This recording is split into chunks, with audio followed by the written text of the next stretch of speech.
You look very generic without a crown.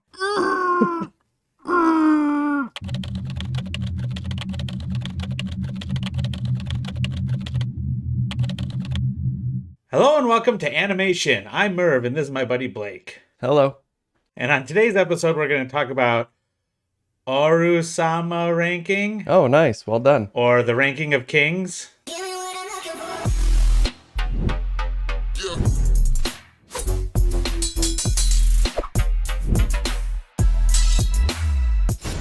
This is AnimeShin. Are you ready? Thank you. Yes. Yeah, well done. Been practicing. That's not true. I just remembered it in my head. So first things we're going to start with is our ratings. How likely we are to recommend it to our family, friends, and subscribers. Will you recommend this to us? First comes Rock, John Ken Pon. First comes Rock, John Ken Pon. I went 4 with this good. one. I will explain. Yeah, I went 5. But we both liked it. Yes, I really liked it. But I still only went 4. And I'll get into that later. But first, you want to tell us what it's about? It is necessary to set the record straight regarding our tale. You must study this series of events. You may find more. You may not. Imagine if modern anime storytelling and 1950s Disney animation had a baby. That's pretty much Ranking of Kings. The actual Ranking of Kings is exactly what it sounds like. A ranking of all the kings in the fantasy world our hero Boji is from. For example, the king of the underworld is ranked 2nd. Boji is a prince and first in line to take over for King Boss, who is very ill and basically on his deathbed. Boji has a younger brother Daida and a stepmother queen. Hilling. I don't know which. Yeah, Hilling. A stepmom who is the queen. Oh, I see, yeah. Because his real mom died. Her name, or like you said, is Hilling. There are more characters, but that's the royal family. Oh, and by the way, this is important. Boji is deaf, mute, and has no physical strength whatsoever. That's gonna make it kind of hard to get the idea across. Which sucks for him. And cannot gain it. Yeah, and cannot gain it. And he's determined to be the best king ever. How are you gonna lead people when you're deaf and don't talk? That's his goal. The story from here gets quite complex, so I'm going to try and just provide some highlights. So, King Boss dies, and on the day the new king is named, they call Daida's name, much to Boji's chagrin. So he was sitting there expecting his name to be called to be the next king, and they call up Daida. Boji, after this, just needs to get away, and with the queen's blessing, goes on an adventure. It's meant to be just a visit to the queen's family, but here's a list of some of the things that happen after he leaves. We learn that King Boss actually cursed Boji to be how he is by taking all of his strength for himself. He did this in cahoots with the magic mirror before she became the magic mirror. I don't think I have to explain magic mirror. I think most people know what that is. He wanted to be Ultima, King Boss did. She offered him an option to steal a blood relative's strength, which he gladly accepted. But anyway, the swordmaster who is training Boji pushes him off a cliff, but Kage, his friend, is secretly with him and protects him. After a name mix-up, Boji finds a trainer that can help him, Despa, who's willing to make him stronger. The magic mirror tricks and then forces the new namely King Daida into being possessed by the spirit of King Boss. Guy is not good to his kids. No, not at all. King Boss does terrible things, but in a very non-committal type of way. He's like, oh, I'll send these monsters to kill my wife. Kinda. Oh, that didn't work. That's fine. It's very strange, and I'm excited to see how this part gets explained. And then Boji prepares to return to his kingdom and hopefully save the day and fulfill his goal of being the #1 king on the ranking of kings. So that's what it's about. So Merv, you are up, and I'm sure you're excited to talk about this one. So why don't you tell us from a writer's perspective how they did with the Boji show, also known as Ranking of Kings. Regale us with your wit, storyteller. All right, well, what I'm going to talk about is why it is. I mean, I think I'm not going to say universally liked or loved, but it is definitely universally well received, even though it has quite a complex set of characters. Mm-hmm. And why that works is because it has an archetypal plot. This is a quintessential underdog sports story, even though it has nothing to do with sports. But in the underdog sports story, you have your main character, who is in some way an underdog. The Rudy is like a very famous one. There's countless others. And some people have even adapted them into fantasy settings and the like. But in the underdog sports story, you have a character that seems like there is no way that this character can win or can become what he wants to become. They generally have some glaring deficit. Often it's that they're not good at the sport. Happy Gilmore would be another one. Pretty quintessential. But they have some sort of talent that doesn't seem related to the sport that can then help them win. In this, Boji has an amazing agility, basically. He can dodge anything. Mm-hmm. And I haven't seen the ending yet, but I assume that comes into play at some point. That is his hidden talent. So you have this archetypal plot that, as viewers, we all can kind of understand it. Not simple, but it's simple for us to understand because we've seen it before. But what's nice is we've seen it before, so we don't have to do work to cipher out what's going on. But you can layer all these kind of deep and flawed and interesting characters over top of it. And I think that's what's really happening here. The main character, Boji, is deaf and mute, which makes him kind of immediately interesting. And this extreme flaw of literally no strength. Can't lift things, can't swing a weapon well. Always uses like a little stick or twig. If he picks up even a hand axe, he just falls with it. But I don't even think he is the most interesting character, because you have a lot of characters here that could end up being boring stereotypes. Like Hilling, the stepmom queen, who does push her son, Daida, her blood son, to the throne. She is behind that. And we could expect her to just hate Boji and be a black and white evil character that only cares about her own ambition for her son. But she multiple times is shown to actually deeply care for Boji. She heals him with her healing power. She's worried about him when he goes off. And so we have that interesting character, the boss character, the king boss, who is so worried about his own strength. And he's not the number one king. He's like number 7. Yeah, he's not ranked very high. I hope at some point we get to see the worst king, or some of the really bad kings. Would be pretty fun to watch. Well, what's good about this one is we are on time. Like the episodes we've seen and the ones we're talking about, there's really only 1 or 2 more in existence. So we are hitting, the end isn't even out yet. Right. So we are actually hitting this one on time, which is so cool. Stay tuned for part 2. Yes. When the season concludes. Yeah. So you have this underdog sports story. You have everything kind of an underdog sports story has. The character with the terrible flaw, the terrible deficit, that has some hidden talent. There's a rival that seems to have everything he doesn't have. In this case, it's Daida, especially when Boss possesses Daida, because then Daida gets all his strength as well. So he's carrying around like a giant club that's like 5 times his size, because Boss and Boji's mom are giants. Yeah.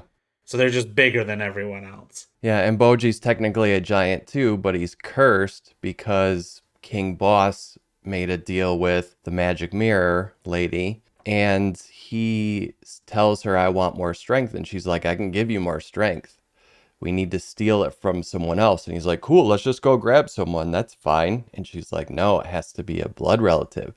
But I can take it from your unborn child. And he's like, okay, cool. And then yeah, he's like, do it. Boji's strength. And they drop that in there too. And I guess you kind of know Boss is a giant because they show him around other people and he's like just bigger than everybody. But you never really think about it for Boji, and they drop it in there where someone says, "Oh, by the way, he's a giant cursed into this little boy's body," which was really interesting. They just dropped it in there, and Out of then nowhere. and then you keep going, and I guess you kind of know you don't know what his mom is or whatever. And when they finally show that flashback of the little baby, it's so hilarious because she's holding him like in the palm of her hand, not like you would an actual baby, but like in the literal, like holding a mini corn dog in her hand. Yeah. But I think that's what this does really well. And a lot of new writers ask the question, where do you get your ideas? And that often gets scoffed at, which really irritates me because generating ideas is also a learned skill. Some people do it pretty naturally. Some people have to learn to do it. But a good way to do it is to take something and say an archetypal plot like an underdog sports story and say, well, how can I make this in a fantasy world? Well, what could they be ranking? Well, maybe they're ranking the kings. Okay, so now I've got a germ of an idea.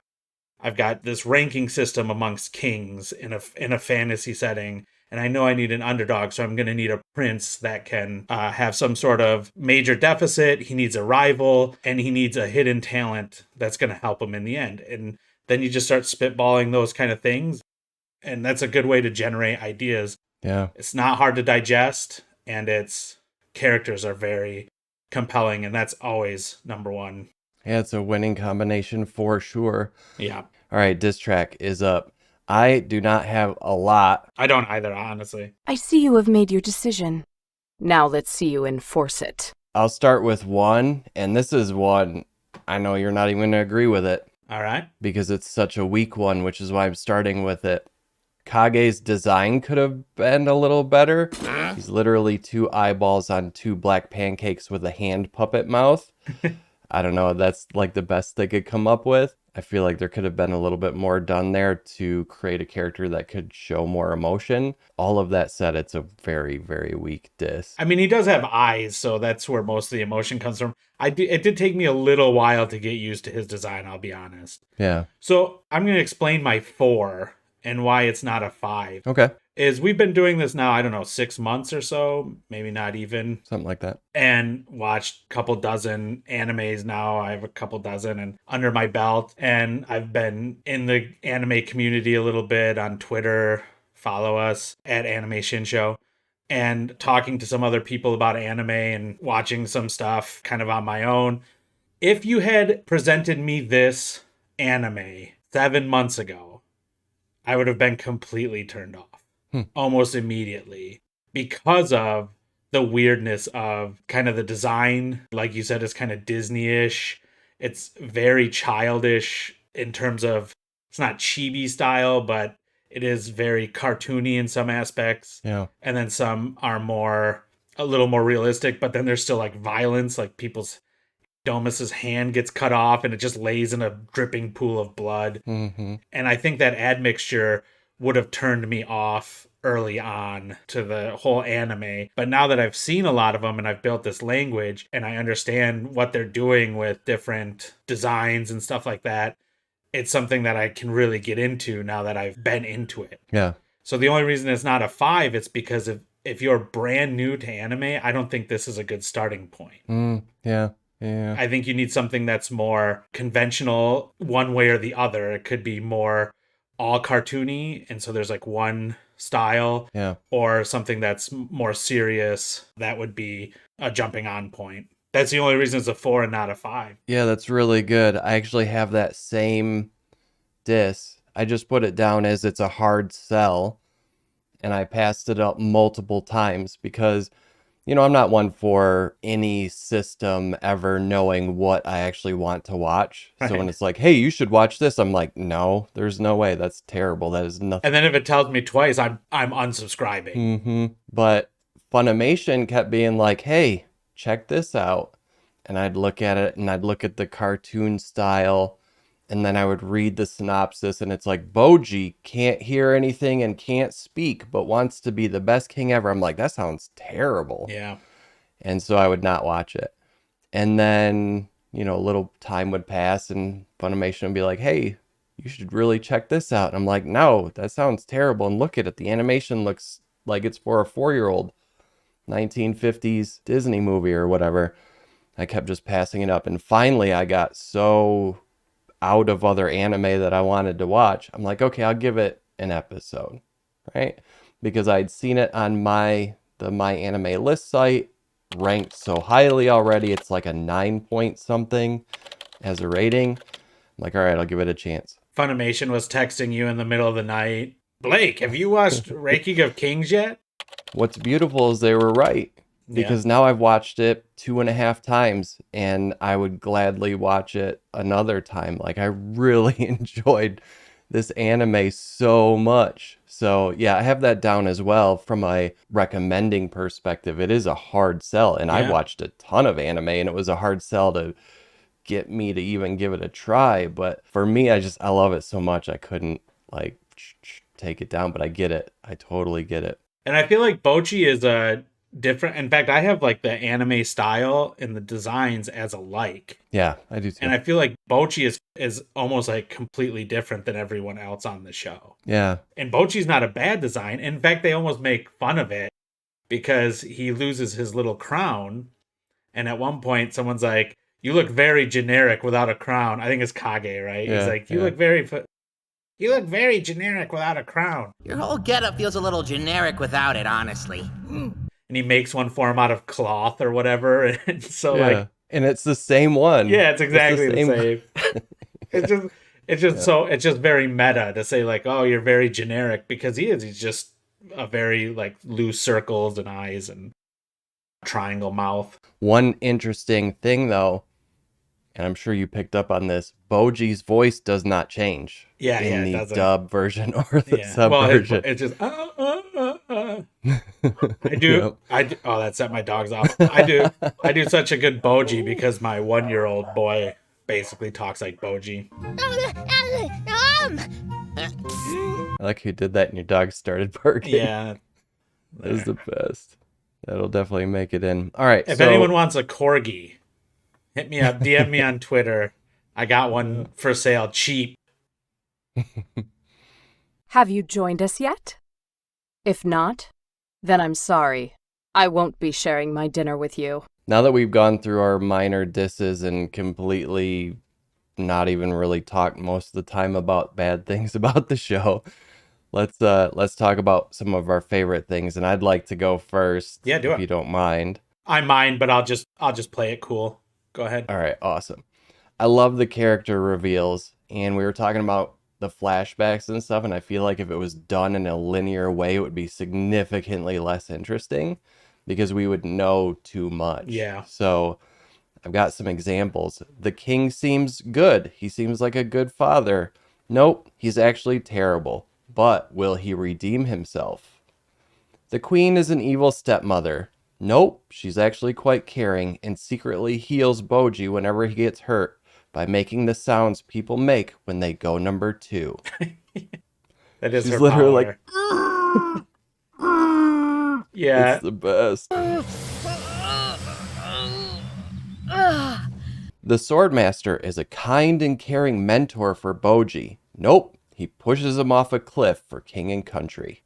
The snake guy is a snake guy.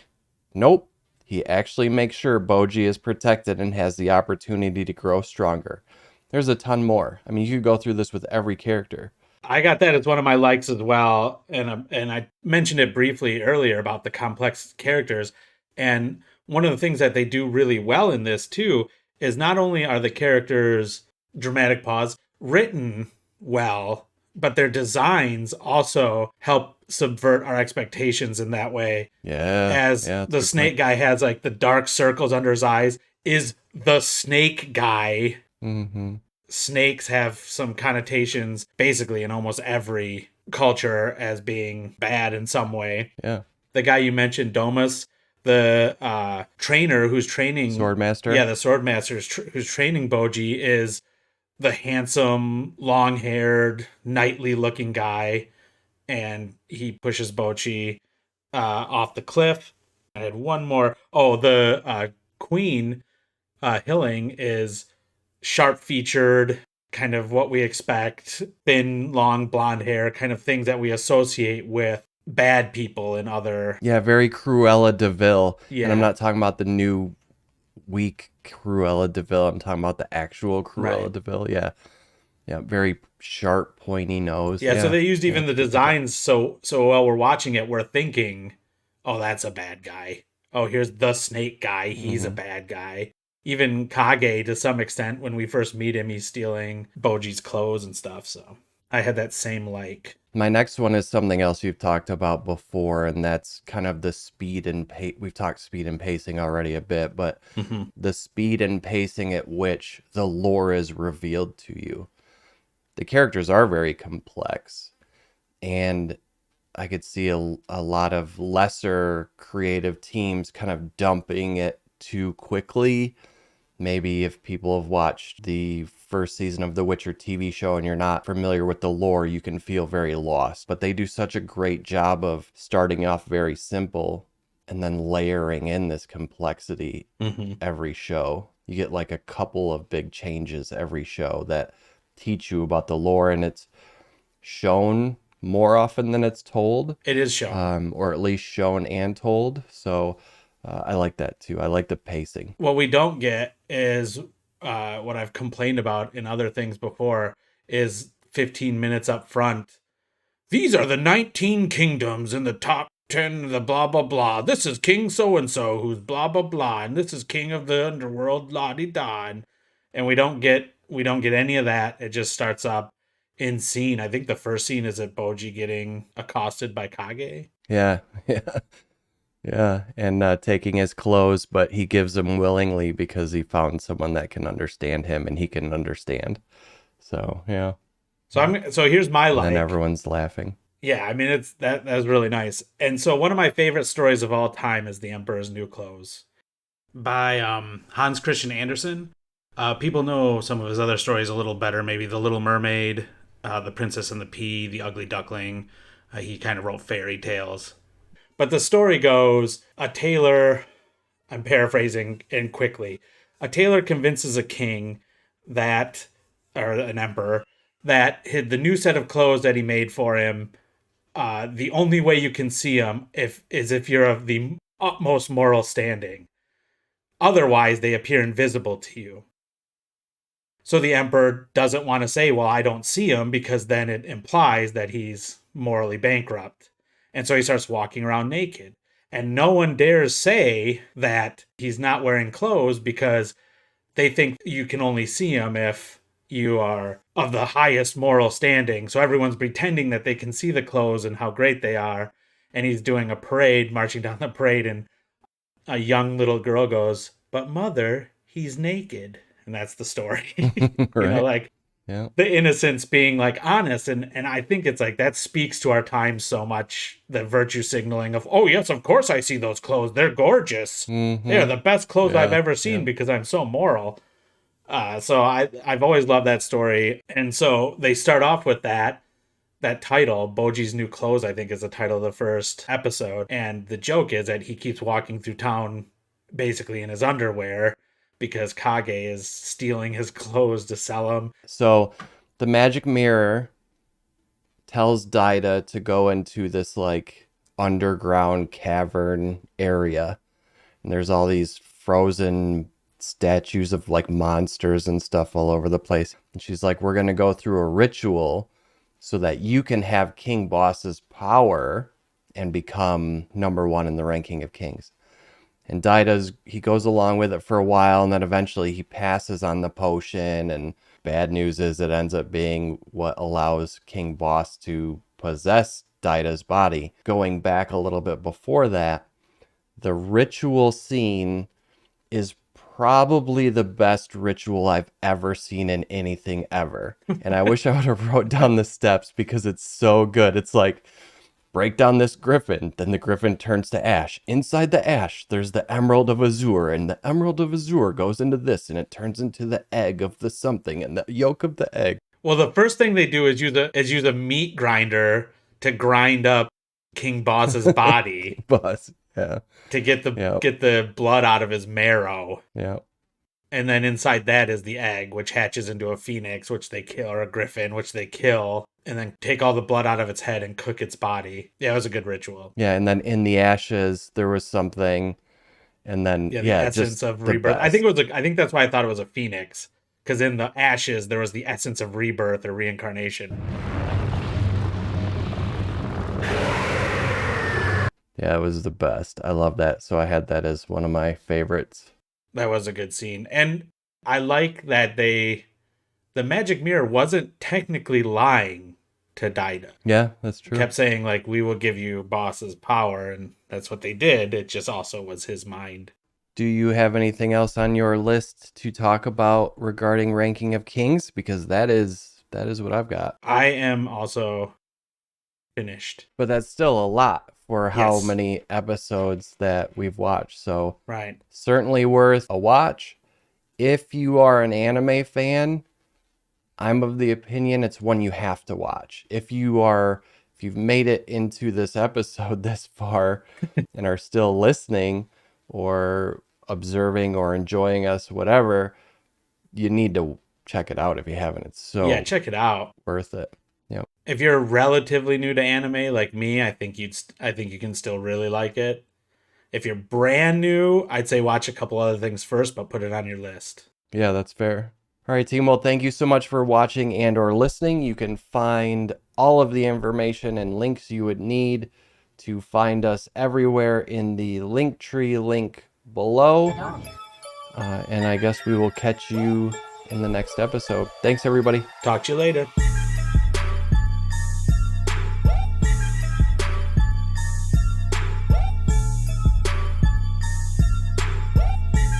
It's over for you. You're done. But you'll be back.